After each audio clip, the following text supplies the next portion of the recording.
All right, guys, let's talk bear skinning. So I'm going to walk you through a bear that I just skinned this last week up in the Selway Wilderness area, and I will show you the nitty-gritty of how to do it correctly, and I point out some areas that are tricky for folks. And really, it's all about getting those first cuts symmetrical in alignment with what you want with a bear throw, a bear rug, right? So I go over that.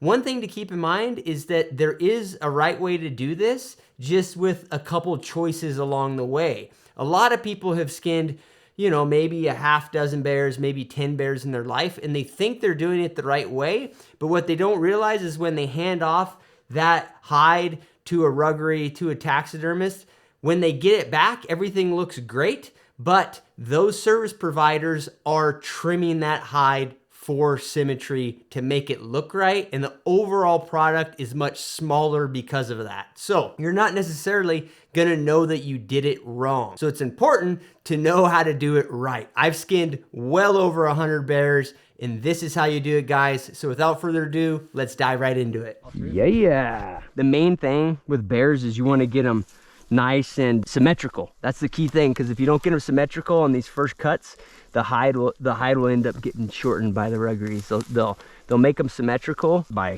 trimming the hide. So the first cut I do, I just go down here at the neck, trying to be straight as possible. What I'm gonna do, Tim, is a lot of times, unfortunately, the white patch gets trimmed by the ruggery. So in hopes of not, I'll just go kind of right. I'll kind of go right between, and hopefully you'll catch a little white patch, a little white patch.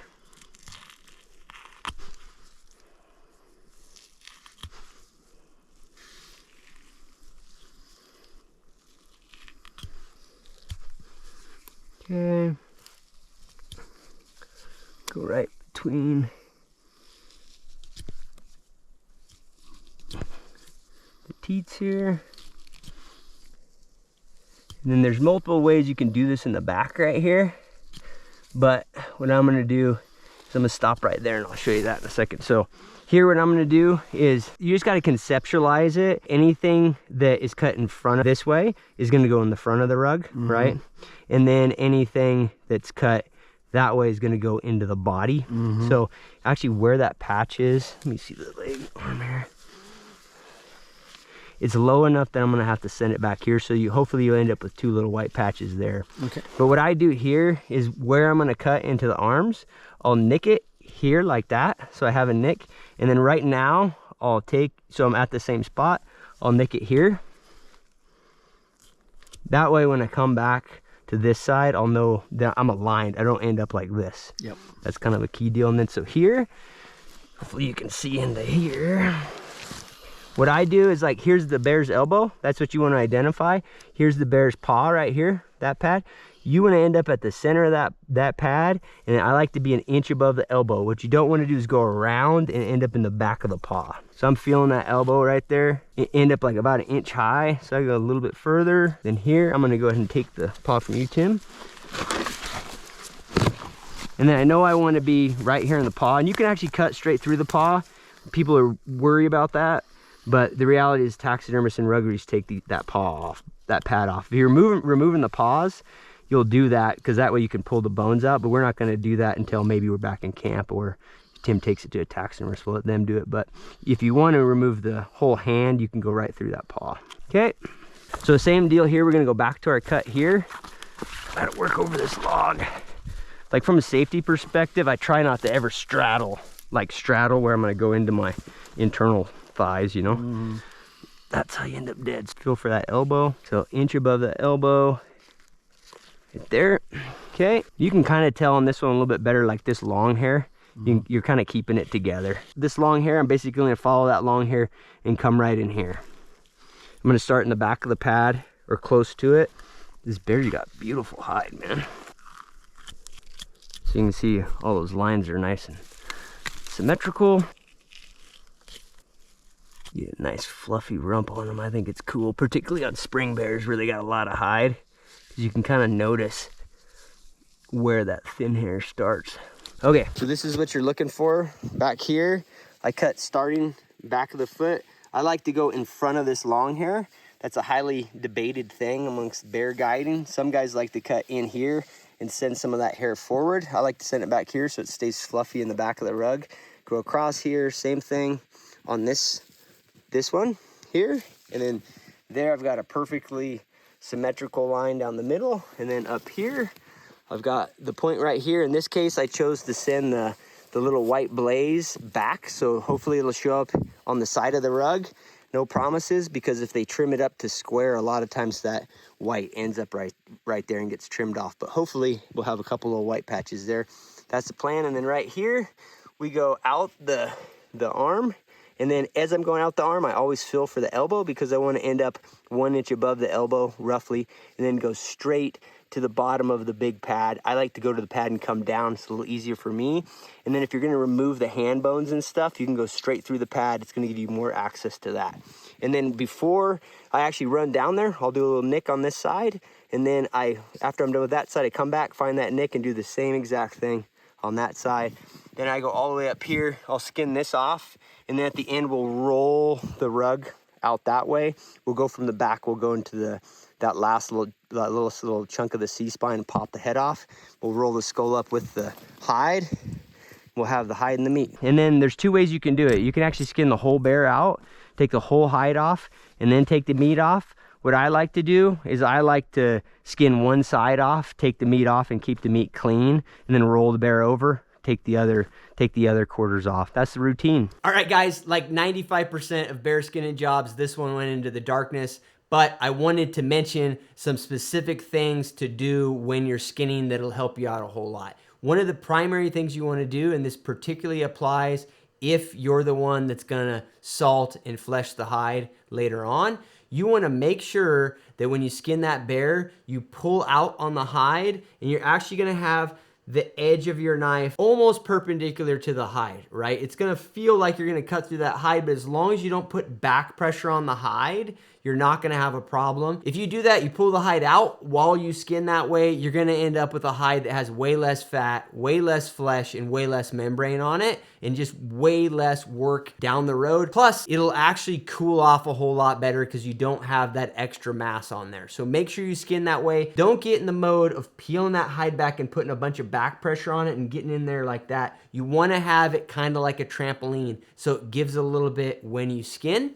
The other big one is when you're skinning bears in the backcountry like this and you're trying to keep that meat clean. As I mentioned, after I did those first cuts, I will skin the one side and then I'll pull the meat off. One thing to do when you do that is as you skin back to the back line of the animal, make sure you find those vertebrae, you find the spine, and go past it on the first side you skin. When you do that, it'll make the whole job a whole lot easier once you've got that meat off the one side and you roll it over, because now you don't have to fight to get under the animal. You've already got it a little bit over 50% skinned, and that's gonna help you out a ton. So bears, unlike deer and elk, you gotta really get every ligament because they got a lot stronger, forearm, bigger ligaments. Like a deer or elk, you can kind of get part of them, but here you go right behind these two joints. There's a paw. No wrestling with them. If you're wrestling with them, you're in the wrong spot. There we go. Good. Guys, Cliff's rod. This is my field sharpener. I created it based on iteration in the field. This is what I need. I can sharpen up my short knives, my long knives, a boning knife, a fillet knife. I built in a sweet handle on here. You can go on the website, pursuitwithcliff.com. In the top right corner, hit shop. Hit Cliff's rod. All the details are there. I've spent a lot of time in the field perfecting this thing. Go check it out, guys. So as you pull the quarters off in the field, particularly during spring hunts where even at night it's pretty warm, you want to get the heat dissipated from the quarters, from the meat, and the hide. Once you get that first quarter off, go lay it somewhere where it's clean, but it's able to cool off. Same thing with the hide. Once you get that hide off, if there's anything you're doing between packing that hide back to camp and right now, leave that hide out. You can just lay it out somewhere, lay it across some branches, doesn't have to be anything fancy, and let the heat start to dissipate. And then immediately when you get back to camp, get that hide out. A lot of times what I'll do is I'll lay it, I'll have it folded loosely flesh to flesh, but I will lay it across a log. If I don't have a good log, I'll lay it just, perpendicular to a log where the whole hide lays out and there's a lot of airflow because you want to get that heat dissipated. And another big way to do it is to get the skull out. I don't go over that in this video. I'll stick another video up right here. You can go check it out. That video will go over how to get that skull out. And that's important, particularly if you're in the backcountry for multiple days, because it's gonna help you dissipate that heat that's naturally in that big mass of bone, flesh, and brains that the skull is. So you've got to learn how to get that out. But for now, just make sure before you pack everything up, before you wrap the hide up, make sure you let that heat dissipate. If you've got to pack it back to camp, do it as quickly as possible. But the minute you get back to camp, unroll that hide, get the meat out, hang it somewhere good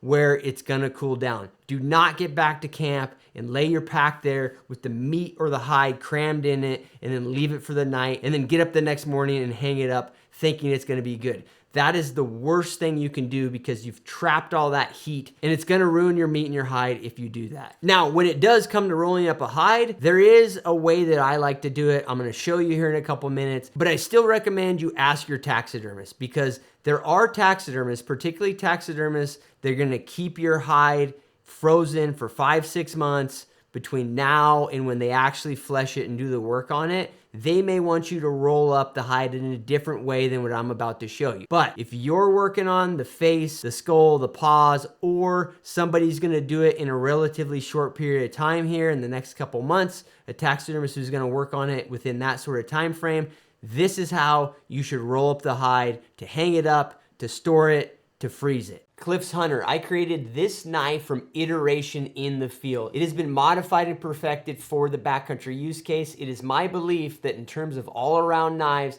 this is the last knife that an elk hunter, mule deer hunter, sheep hunter, goat hunter will need to buy. Go check it out on my website, pursuitwithcliff.com. In the top right, click shop, then Cliff's Hunter. All the details are there. If you're rolling one up and you're gonna have a rug or something done with it, yeah, whitetail. All of a sudden she's pissed. She's like, what are you doing? So if you're gonna take this to a taxidermist and have a rug made, they still have a lot of work to do on these paws and on the face. So if you're gonna freeze this, what you wanna make sure and do is you wanna have the paws and the face on the outside. And a lot of people think this is kind of counterintuitive because they don't want the hide or the face to freezer burn. But the bigger deal is that you don't want the hide as it thaws out to be sitting there thawed while the guy works on the paws for 3 hours, So you want to, I roll them up just like this. And then what I'll do is I'll put the paws in like this.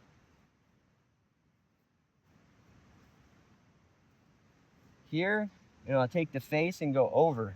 And that way, as the bear thaws, the guy can start fleshing the face. When he's done with that, he can go directly to the paws. And then while he works on it, and this is how I do it when I'm doing it, while he's working on it, he's got a brick of ice right here. He can set everything back on and keep everything cool. Then when he's done with that, all he's got to do is let the rest of it thaw, and he's going to probably have like 15 minutes of fleshing on the actual hide, and he'll bang that out, and that'll limit the amount of time that this hide is thawed. Because anytime the hide is thawed, and it's in a warm environment, that's where you're going to get the bacteria growth that ends up creating the environment that the hair is going to slip and fall out of. So this is how I always wrap them up if they still need work done. If they don't need work done, you've done the face, the paws, all of that in camp or something like that, but you don't want to salt them, you just want to freeze them, then I'll put the face and everything in the middle. But you got to consider that somebody else has got to do a bunch of work on them, so keep it on the outside. All right, guys, there it is. Skinning bears, getting the meat off of them really isn't all that difficult. But as I mentioned before, earlier in this video, it is important to know how to remove a skull. There's some issues that can arise, particularly when it's warm, if you don't remove that skull. So go check out this video, learn how to do it. Thanks for watching, guys. I'll catch you later.